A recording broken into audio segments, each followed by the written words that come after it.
ମାନେ ଆପଣଙ୍କର କାଇଣ୍ଡ ତାଙ୍କ ଅଫ ସହିତ ଗୋଟେ ଗୀତ ରେକର୍ଡିଂ କରିବାର ଥିଲା ଯୋଉଟା हाँ तो ହେଇପାରିଲାନି। ମୁଁ very recent ମାନେ very very recent means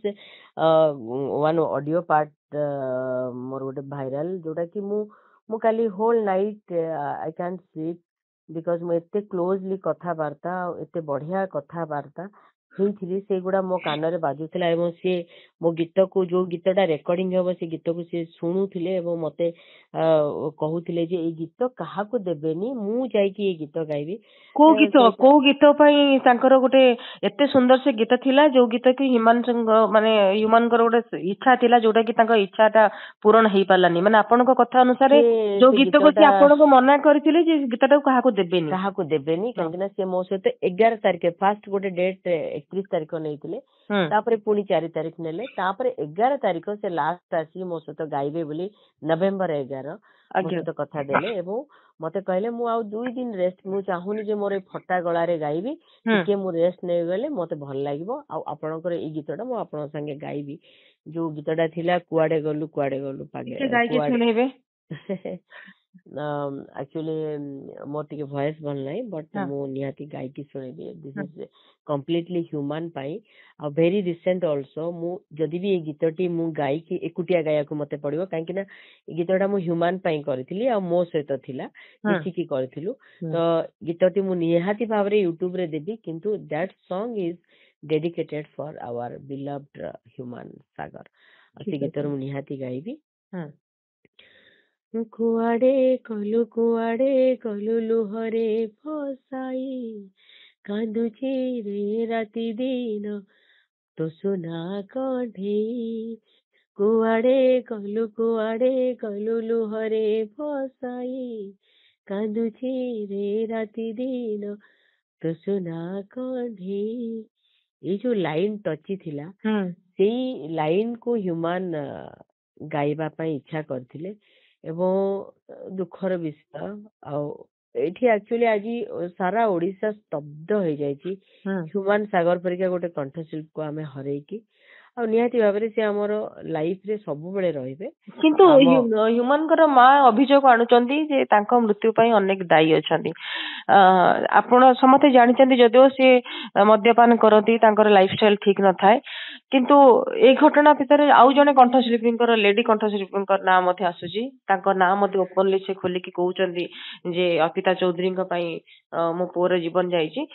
ଆପଣ ସେମିତି କିଛି ଶୁଣିଛନ୍ତି କି ଆପଣ ଜାଣିବାରେ ସେମିତି କିଛି ଘଟଣା ହେଇଛି କି ଯେ ତାଙ୍କ ଲାଇଫ ସ୍ପଏଲ ହବାର ଅନ୍ୟ କିଛି କାରଣ? ଦେଖନ୍ତୁ ସବୁଠୁ ବଡ କଥା ହଉଛି ଜଣେ ସଚେତନ ନାଗରିକ ହିସାବରେ your health is your asset ତ କଣ କାହା ସହିତ ରିଲେସନ ଥିଲା ସେ ପାର୍ଟରେ ମୁଁ ଯିବିନି ବିକଜ ମୋର ଏ ବିଷୟରେ ଶୁଣା କଥାରେ ମୁଁ କେବେ ବିଶ୍ୱାସ କରିବିନି। ସେକେଣ୍ଡ କଥା ଯେ ସେ ଆମେ ଆଜି ଏଇଠି ଦେଖିବାର ଅଛି ଯେ ଯଦି ଆପଣଙ୍କର ଆସେଟ ଆପଣ ନିଜର ତ ଆପଣ ଗୋଟେ ଆସେଟ ମଧ୍ୟ ସାରା ଓଡିଶାର ଦ୍ୟାଟ ଇଜ ୟୋର ଡ୍ୟୁଟି ଯେ how to maintain all this ତ ଆମେ ଏଇଠି ଯଦି ଆମେ କହିବା ଆମେ କାହା ପାଇଁ ପାଗଳ ହେଇଥାଇପାରେ ସେ କାହା ପ୍ରେମରେ ପଡିଥିବେ କଣ ବି ହେଇଥିବ ବଟ୍ ଆମେ ତ ତାଙ୍କ ଆୱାଜକୁ ଭଲ ପାଉଥିଲୁ ତେଣୁକରି ମାଙ୍କର କଥାକୁ ଆମେ ଏତେ ଗୁରୁତ୍ୱ ନବା ବା ଯୋଉ ଘଟଣା ଘଟି ସାରିଛି ତାକୁ ଆମେ ଉଠେଇବାଟା ମୁଁ ଭାବୁଛି ଠିକ ନୁହେଁ but you have to maintain all this ବର୍ତ୍ତମାନ ଯେହେତୁ ବର୍ତ୍ତମାନ ସମୟରେ ମୁଁ ତ ଜଗନ୍ନାଥଙ୍କୁ ପ୍ରାର୍ଥନା କରିବି ଯେ ତାଙ୍କ ମାଙ୍କୁ ସହିବାକୁ ଶକ୍ତି ଦିଅନ୍ତୁ। ନିହାତି ଭାବରେ ତାଙ୍କ ମାଙ୍କ ପାଖରେ ଆଉ କେହି ନାହାନ୍ତି ସ୍ୱାମୀ ଚାଲି ଯାଇଥିଲେ ବଡ ସାନ ପୁଅ ଚାଲି ଯାଇଥିଲେ ବର୍ତ୍ତମାନ ହ୍ୟୁମାନ ଚାଲିଗଲେ ତ ତାଙ୍କ ମନ ଭିତରେ ଗୋଟେ ଇଏଟା ରହିବା ସ୍ୱାଭାବିକ। ଆପଣଙ୍କୁ ଶେଷ ଥର ଆପଣ ହ୍ୟୁମାନଙ୍କ ସହିତ କେବେ କଥା ହେଇଥିଲେ? ମୁଁ ହ୍ୟୁମାନଙ୍କ ସହିତ କଥା ହେଇଥିଲି 31 ଅକ୍ଟୋବର ଏବଂ 4 ନଭେମ୍ବରରେ ମୁଁ କଥା ହେଇଥିଲି ଆଉ ଯୋଉଟା କି ସେ ମତେ ଆସି ପାରୁନାହାନ୍ତି ବୋଲି ଦୁଃଖ ପ୍ରକାଶ କରିକି ମତେ କଲ୍ କରୁଥିଲେ ତ ମୁଁ ସେଇଠି ଅବଶ୍ୟ ଭାବିଲି ଯେ ଯାହା ହଉ କମ ସେ କମ ହ୍ୟୁମାନ ଏତେ ବିଜି ସିଡ୍ୟୁଲ ଭିତରେ ମାନେ ଭାବୁଛନ୍ତି ଯେ ମୁଁ ଯଦି କାହାକୁ ୱେଟ୍ କରିଛି ଷ୍ଟୁଡିଓ ଯିବା ପାଇଁ ଗୋଟେ ରେସ୍ପନ୍ସିବିଲିଟି ଆସିଲା କିନ୍ତୁ ଯେତେବେଳେ 11 ତାରିଖରେ ସେ ଆସିବେ କହିଥିଲେ ଆଉ ତାପରେ ମୁଁ କଲ୍ କଲା ପରେ ସେ ଆଉ ମୋ କଲ୍ ଉଠେଇଲେନି ମୋ ମନରେ କିଛି ନା କିଛି ବିରକ୍ତି ଭାବ ଆସିଥିଲା ଯେ ଏତେ ଇରେସ୍ପନ୍ସିବଲ ଲୋକ କେମିତି ସିଙ୍ଗର ଆଉ ଏଠି ଆମେ ଷ୍ଟୁଡିଓରେ ସବୁ ବସିଛୁ ବଟ୍ ୱେରାଜ ସେ ଫୋନ ଉଠଉନାହାନ୍ତି। କିନ୍ତୁ ମତେ ଯେତେବେଳେ ଦେଖିଲି ଯେ ସୋସିଆଲ ସାଇଡରେ ସେ ମାନେ ପୋଷ୍ଟ ଚାଲିଛି ଯେ ଏମ୍ସ ରେ ଭର୍ତ୍ତି ହେଇଛନ୍ତି, କୋଉଠି ନା କୋଉଠି ମୁଁ ଜଗନ୍ନାଥଙ୍କୁ ଡାକିଥିଲି ଯେ ପ୍ରଭୁ ତାଙ୍କୁ ଭଲ କରିଦିଅନ୍ତୁ, ସେ ଭଲ ହେଇକି ଫେରି ଆସନ୍ତୁ। ତ ଏଟା ଦୁଃଖର ବିଷୟ। ଆଜି